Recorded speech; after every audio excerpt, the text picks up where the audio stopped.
Ito yung room number 4 bale.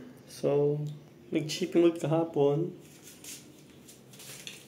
Babawas dito sa ilalim. Papalitan na yan, tapos dito sa ilalim. Hindi ba dito sa gitna? Itong gitna yung shower palitan. But before that, obviously yung PPR.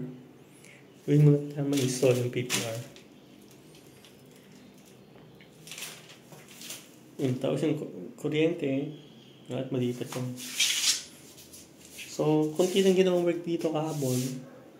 Nag-concentrate mo sa office.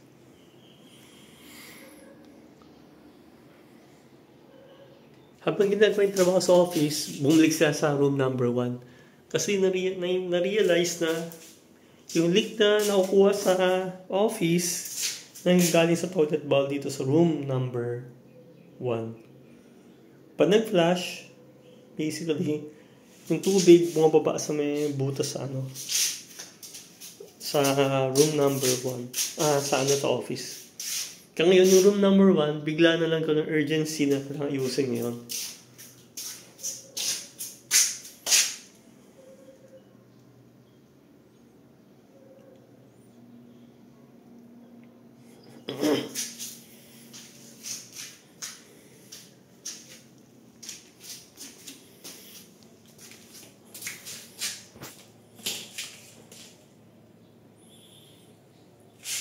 So, ayan.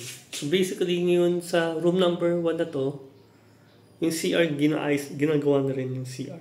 Although wala pang PPR, pero inuna mo itong toilet bowl para ma-close. Ma-close ang issue to. So, tinitiktikan din to para, yeah. Hindi natin yung butas eh. Trace natin yung butas eh. So, yun magkamit to.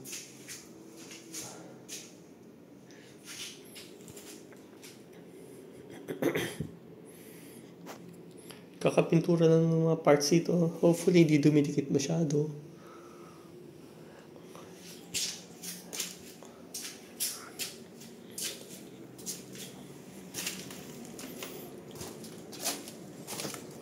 So, yan ang history sa room number 1 na to.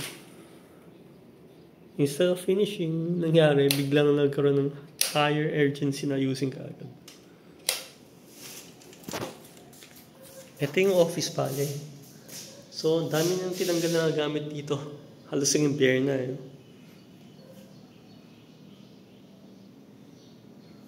So, dito nanggagaling yung tulo sa room number 1. But every time mag-flash, diyan pupunta. May leak na nangyari dyan. Dahil dyan nag-cause ng basa dito.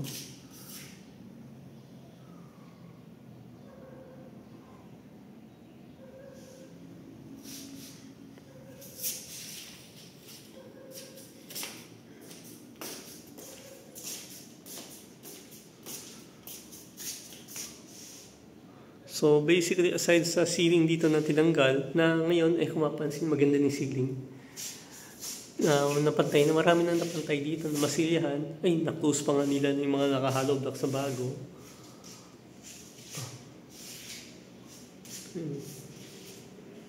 Etong cabinet na to, ilalabasin to.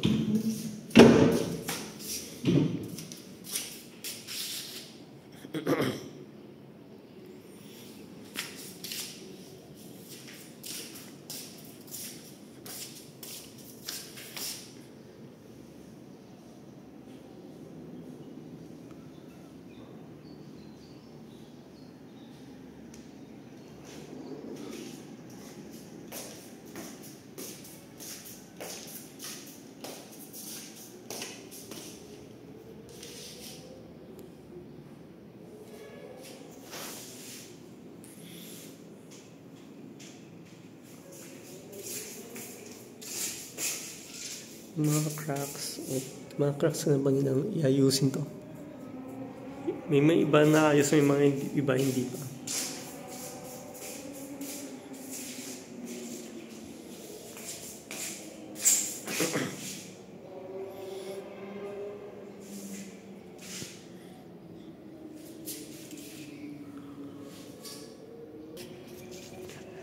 As far as yung ano naman, electrical, sa mga lighting sa focus. So, ito sa labas, gawa na tong apat na ilaw. Na-trace na nila yung mga lights. Pati ito yung naputol yata kahapon. So, nasoldo nila. Iniwan na ng bukas to, kasi eto, di pa tapos. Kailangan pa itong maayos ng part na to. Tapos yung sa drivers din, hindi pa nagagawa yung sa drivers.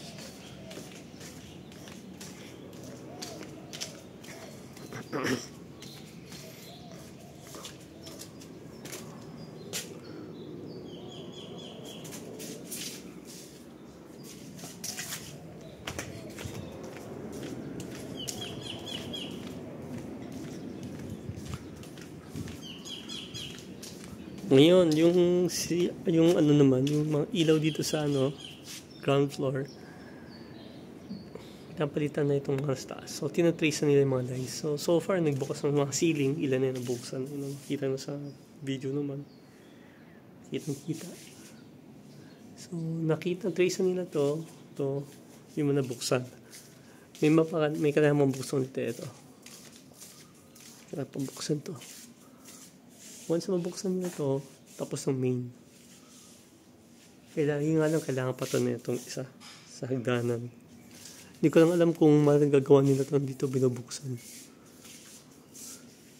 Sana, diba? Parang hindi naman lang binubuksan. And then, eto may dalawa pa dito. So possibly, meron pang kailangan buksan ng mga apat na portion. Pero hopefully lesser sana. Ito naman yung sa electrical room.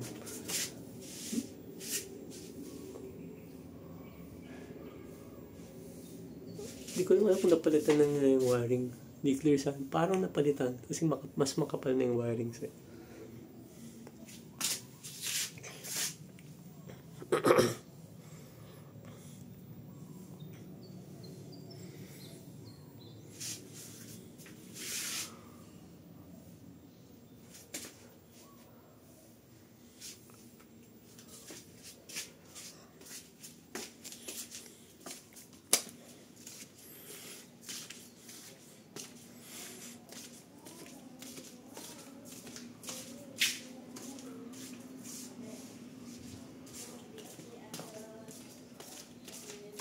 So, talaga, major work involved sa mahirap papalit ng lights sa ceiling.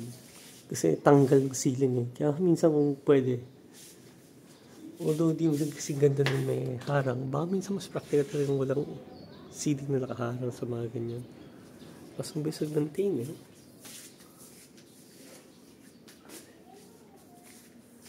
Yung isang nakusap ko na gagawa ng electrical dati. Sa quotation na kasama lahat except ceiling light sa baba. Kasi nga magbubukas eh. Ito. Abang na.